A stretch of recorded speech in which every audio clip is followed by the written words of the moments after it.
distinguished ladies and gentlemen, the General Superintendent of Assemblies of God Ghana, Reverend Stephen Wengam.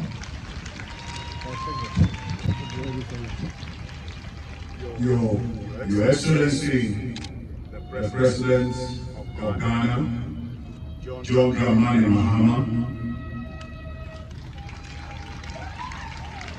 Your Excellency, John Kufuor, our former President, the Chief Justice of Ghana, Mrs. Gertrude Tokenu, our former Chief Justice, Her Ladyship, Georgina Theodore, Your Excellency, Ivan Chambers, our Chief of Staff, Julius Debra, the Deputy Minister of Finance from Namibia, our former First Lady, Mrs. Dora Federal-Leman, and my colleague, General Superintendent.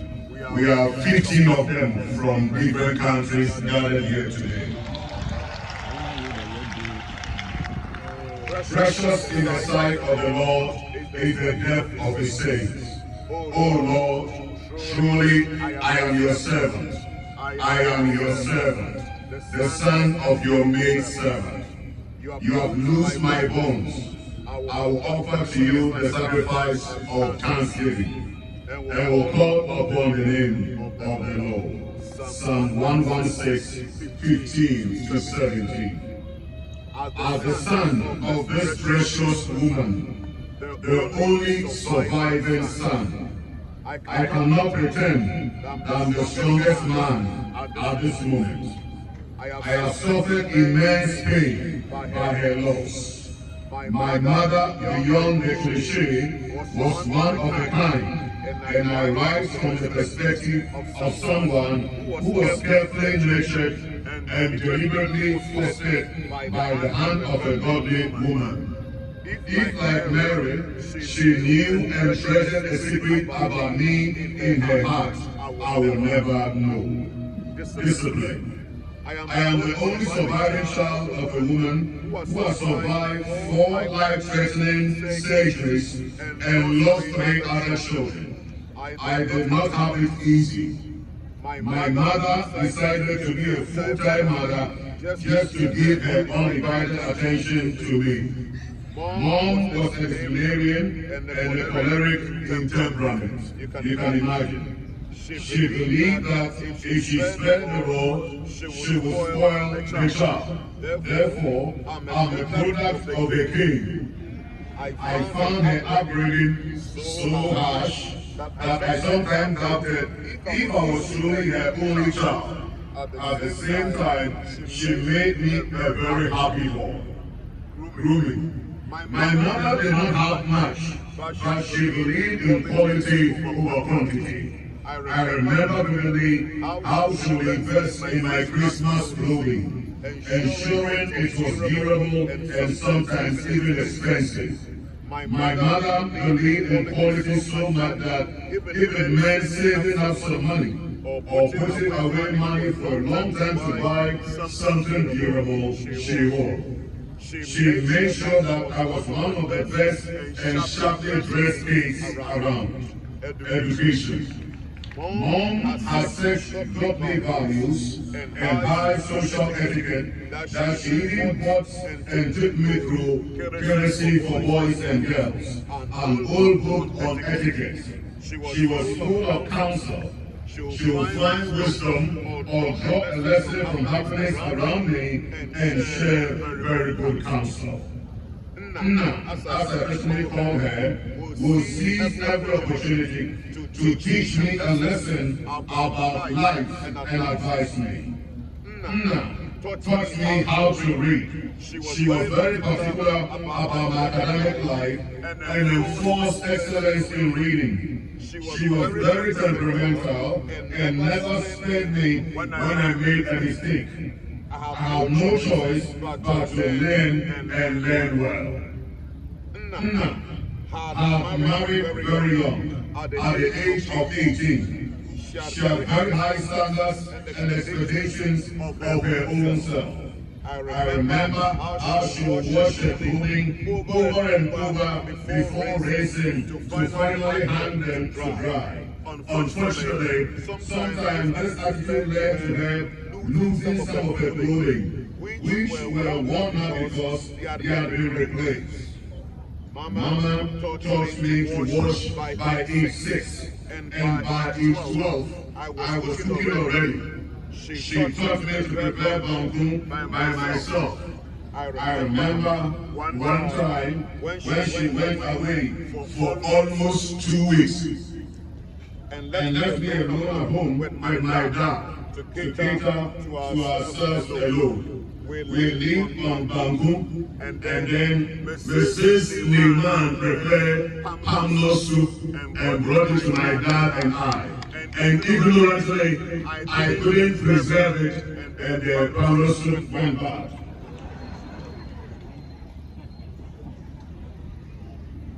Mom taught me a whole lot.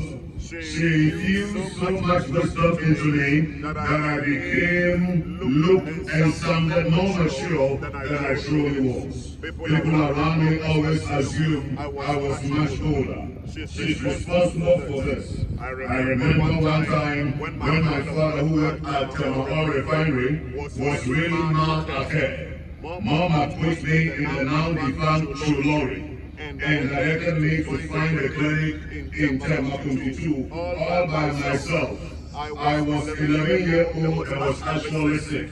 My father did not take it kindly to her, but she asked him, how would he learn? That was my mother for you. Mom had very high morals and expected the same of me.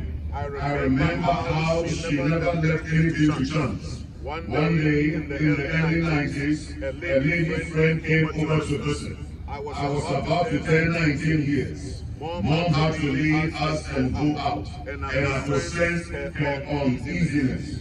Before she left, she called me aside and told me, son, I trust you. I don't expect anything untoward to happen. Be very careful and intentionally return shortly. Family and social life. She played a key role in forming my character, and I truly credit it to her. My father was a very busy man, busy at work and busy at church because he was the board secretary of the local church. His schedule took him away from home for several hours, but Mom made up for his absence. She loved her grandchildren and was very particular about their future. It touches my heart that Mom purchased shares with the credit union of our local church, Cedar Mountain Chapel, and kept savings for a long time for her grandchildren. These are the grandchildren that took a long time to come, and when they finally did, it was a great moment for her. Mom kept a close circle of friends and made sure that I was not disconnected from my roots. It seemed very important to her that I didn't lose my mother tongue, the Yoruba language. Mom ensured that I attended all family events, most of which took place in harmony. She kept ties with the family and they did not leave me out. My passion for evangelism at a young age was fully sponsored by my mother. She ensured that I had all that I needed. She will support my transportation and my business of a megaphone for preaching in buses and in the marketplaces. Mom has also been instrumental in my life, my purpose, and my passion. Mom said she always knew I'll become a pastor. She was very keen and paying attention to my sermons, and sometimes called me up at church to refer to parts of the sermon that stayed with her.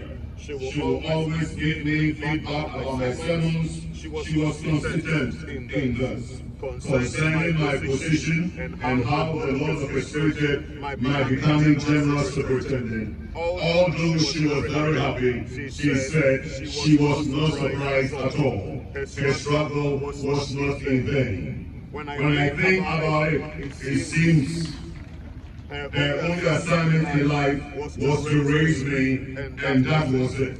The day I was elected General Superintendent, she was overjoyed. And then suddenly she began to speak of her desire to go home to her maker. 6 months before Mom passed, she gave me a call with a serious message. She said, "My son, I raised you, and you've never brought shame to the family. Make sure you exit from the office of the General Superintendent with clean hands." She really had me wondering when she repeated herself just a month before she passed, as her character would have it. She never left anything to chance. Mom carefully sheltered her emotions and was not too expressive of her tender side. She is a woman who has seen a lot of pain in her life, fully her ordeal of child losses. I can't imagine how she was dealing with life. She, however, instilled in me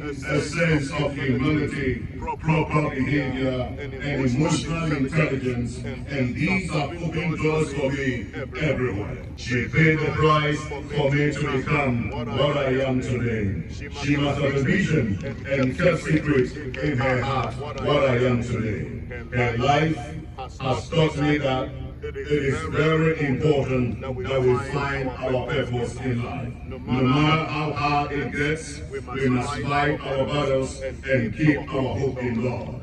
Mom had good reasons to quit marriage and quit life because of the persecution. People called her a witch, she had killed her children, and that she was evil.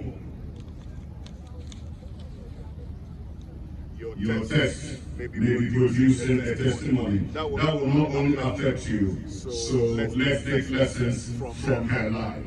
Now, I will forever be grateful to you. I owe you an infinite depth of thanks. I will cherish you in my heart forever. I will never disappoint you. I will exit from this office with clean hands as you pray for and advise. I love you, Mom.